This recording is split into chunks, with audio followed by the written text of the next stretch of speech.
The current goal on Bengals Breakdown is 4,000 subscribers. Help us get there. We've got training camp coverage just around the corner. We're finally in the days away category, no longer weeks away from that. We'll have you guys covered. Preseason coverage as well, so make sure you guys are subscribed. YouTube.com/Bengals TV for all the free Bengals videos you could ever want.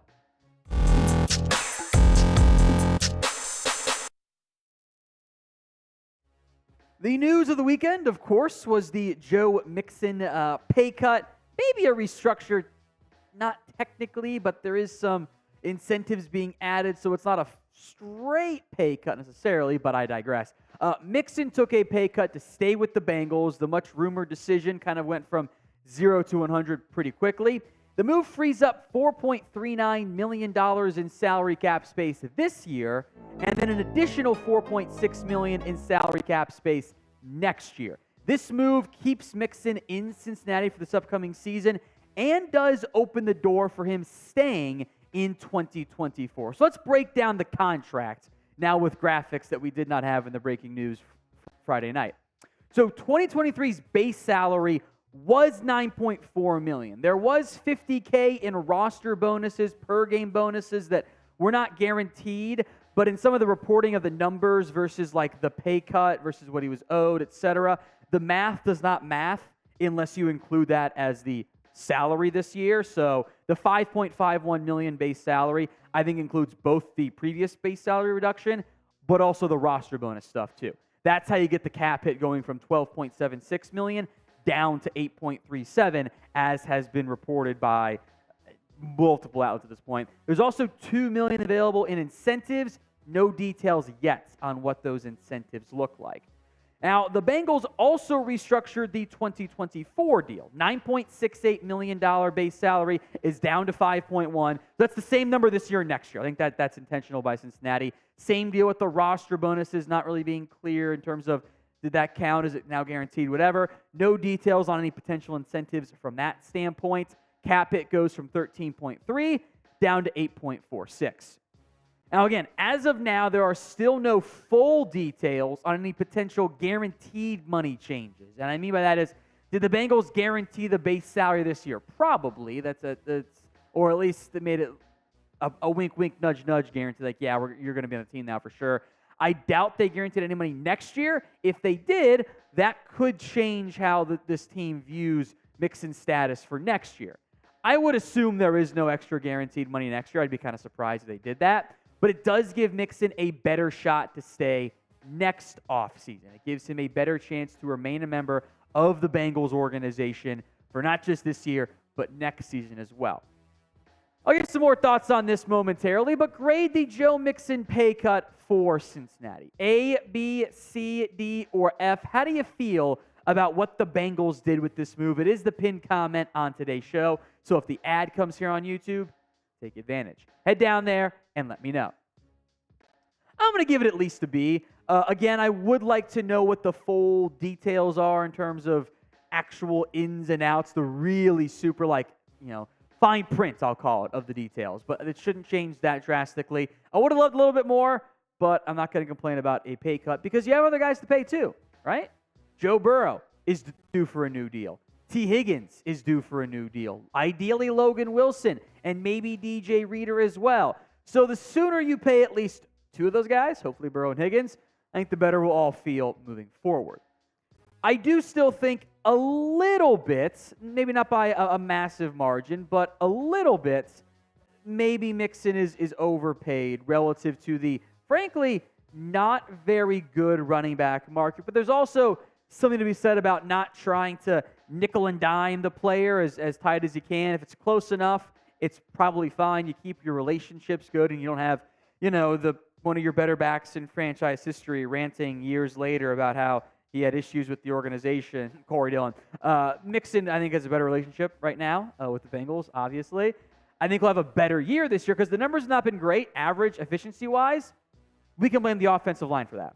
The O-line in Cincinnati has not been very good, but now it's better than what it's been. The ESPN did their top 10 rankings for tight ends and interior linemen. Only Orlando Brown got votes, but Jonah Williams, if he's healthy, could be better than what they've had to try it out in recent years. Alex Kappa is a solid starting right guard. Ted Karras, Cordell Volson are not liabilities.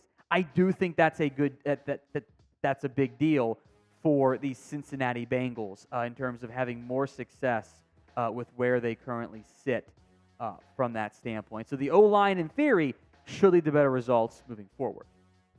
Now, we broke down the breaking news Friday night. If you watched the video, thank you. I appreciate that. If you were subscribed already or from the video, you guys are awesome. We will have breaking news all throughout camp and the preseason, so make sure you guys are subbed. YouTube.com/Bengals TV. Free videos every day when you guys are subbed. Let's talk running back some more here. Is Chris Evans on the roster bubble? Clutch Points claims so, and although that's more of a basketball app, they did no ball in this case, I think. He's a prime cut candidate for the Bengals. He played a grand total of 18 snaps on offense last year, and that's not very good. He had a bigger role as a rookie, and I kind of thought, okay, bigger role for Evans coming, and then Travion Williams beat him out for RB3. There is pass-catching talent out of the backfield. The numbers bear that out. But for whatever reason, this team does not trust Evans at this stage of his NFL career. He's had 17 carries for 77 yards, 18 catches for 189 yards. He's been more of a pass catcher than a runner. 3 total scores. If you carry 4 backs, he's probably your favorite right now. But there's no guarantee the Bengals carry 4 backs and or the 4th back or 3rd back if they bump Chase Brown down a slot, whatever, isn't on a different team or free agent at this stage. Joe Mixon is clearly locked and loaded as RB1. Travion Williams, I think, is who they want to take on that Samaje Perine role. But if someone does not emerge, then they might add another back to put over Williams and or Chase Brown. I think he's going to need a year to grow as an NFL player, and that would leave Evans on the outside, potentially looking in. So prediction time. Will Chris Evans make the Bengals roster? Y for yes, N for no. This is today's pin, or it's not today's pin comment. I don't know why I said that. We already had the pin comment, but you can go vote in the comment section either way. Y for yes, N for no right now. I do think Evans is a pretty tough path to making the roster. Brown is probably going to make it as a draft pick. The Bengals don't often cut picks, even just 5th rounders in year 1. Not many teams do, frankly. Williams has drawn the praise of Zach Taylor. Joe Mixon's not going anywhere. And I would not be shocked still if another back was added. And this would probably be a cheap vet minimum style deal, maybe $1 million or $2. Certainly not more than what you just, save by restructuring Joe Mixon. But I would not be surprised if the Bengals did add a back, and that would really put Evans on the outside looking in. Let's talk Nick Scott being a bust. Bleacher Report picked one player to bust, not like that, you weirdos, on each NFL team, and they picked Scott for the Bengals. Now, Nick Scott did miss OTAs, and he missed minicamp, but he is still, I believe, expected to start over Jordan Battle. I was doing some weekend reading and saw a great stat of just how little Lou, their DC for the Bengals, Lou Rumo has played rookies. He doesn't do it very often. I think that gives Nick Scott the significant advantage. Nonetheless, here's what Bleacher Report argued. He's going to have to beat out Jordan Battle for the spot, and that's not a given. Scott himself has been complimentary of Battle this offseason, and the rookie has taken first-team reps while Scott recovers from a shoulder injury.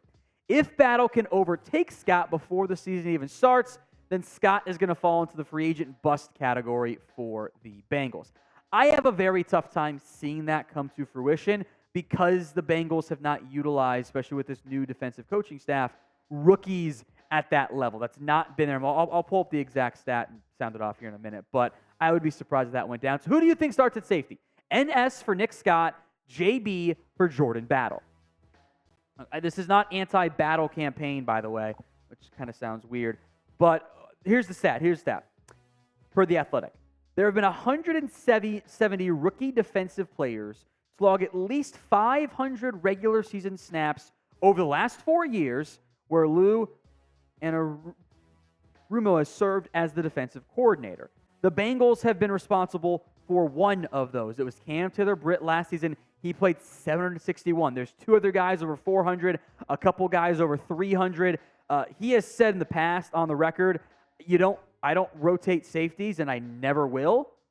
So unless Nick Scott's bad, I would be surprised if he wasn't the starter this year. And what we've seen from Nick Scott over the years is that a steady growth of increase in play. 8 tackles, 17, 47, 86. Does he get to 120 this year? No, probably not. But I think he has a very good season. Now, long term, I do think Jordan Battle can be the guy for this team. I think he can take over from Nick Scott. Probably not this year, but next year is very, very possible from that perspective. So patience is required here, but I do like what the Bengals have at safety moving forward.